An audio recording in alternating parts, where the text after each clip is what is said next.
The oldest city in France, Marseille was founded by Greeks from the Persian town of Phocée more than 2,600 years ago. It's still known as the Cité Phocéenne today. Over the last 117 years, Olympique de Marseille has played a central role in the city's existence. And last month's takeover by American tycoon Frank McCourt is the latest chapter in a colourful story. It's very good news.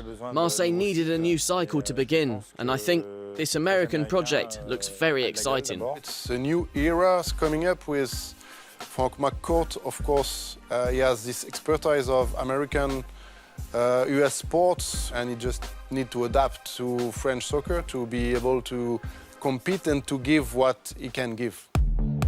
The former owner of the LA Dodgers baseball franchise has wasted no time in launching the so-called Projet Champion. Jacques-Henri Cheyrou has been appointed president, Rudy Garcia has come in as coach, and Andoni Zubizarreta, sporting director. The foundations are taking form. Marseille have found stability at long last. Some individuals have been brought in, and they are competent in their respective fields.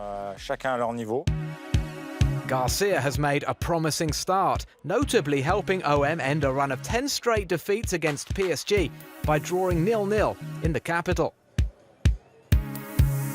He can bring his experience. He has been champion with Lille, which is not the same quality maybe as Marseille as a club.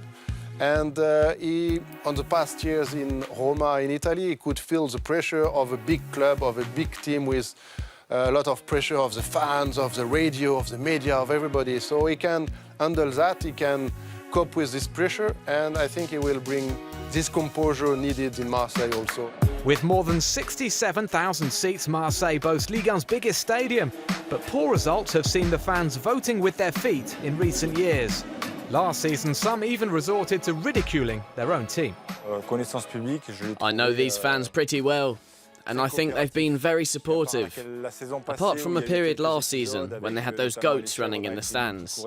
But Marseille is a city of passion, a city of connoisseurs, because Marseille has always had great sides with big players. And I think that OM have missed those big names, and that their fans have been sad recently.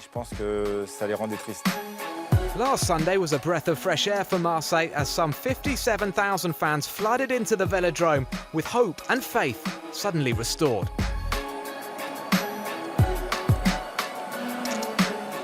It shows that passion is not dead, that people were waiting for this. I think things will continue to improve now, because that was just a taster of what we can witness here. Frank McCourt choose Marseille because of that also, because he can feel the passion, he can feel that there is a big history, and this big history brings a lot of fans. In front of your hotel, you have 100 fans waiting for you. Only Marseille is like that. OM's passionate fans are now waiting to see which new players might join. I think that up front they need more. Gomis on his own is not enough. For the future, for the next few years, OM need more talent like Lassana Diarra. Right now, he's the only international class player they have.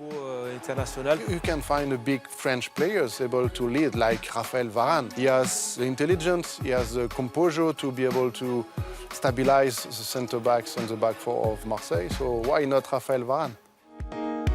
Marseille are certain to be active come January. We asked our experts which player they would go all out for. Let's dream a little bit. Robert Lewandowski. Let's be crazy. I would bring Cavani to Marseille. I think that it would give him a little bit of the status he had at Napoli, where he was idolised by a passionate crowd. Maybe like a crazy South American guy, able to make some tricks and to lift up the Stade Velodrome. Neymar, of course, or Agüero, or somebody like that, able to bring something special. McCourt says he wants to bring a second Champions League crown to Marseille, but for the time being, the priorities lie elsewhere. I think that Marseille's objective this year is to qualify for Europe, even the Europa League, to rediscover that aspect and get back on the right track. They can start competing for the title then. And when you are fighting for titles, then you're in the top 3. So you can make the Champions League. Afterwards, to win it, well, when you look at PSG and see how they struggle to reach the semi-finals, you know that's a separate issue. But in Marseille, everything is possible. But they would need world-class players in the squad. It's a city apart in France and everything is possible over there. So, of course, with this kind of ambition, you can expect big things.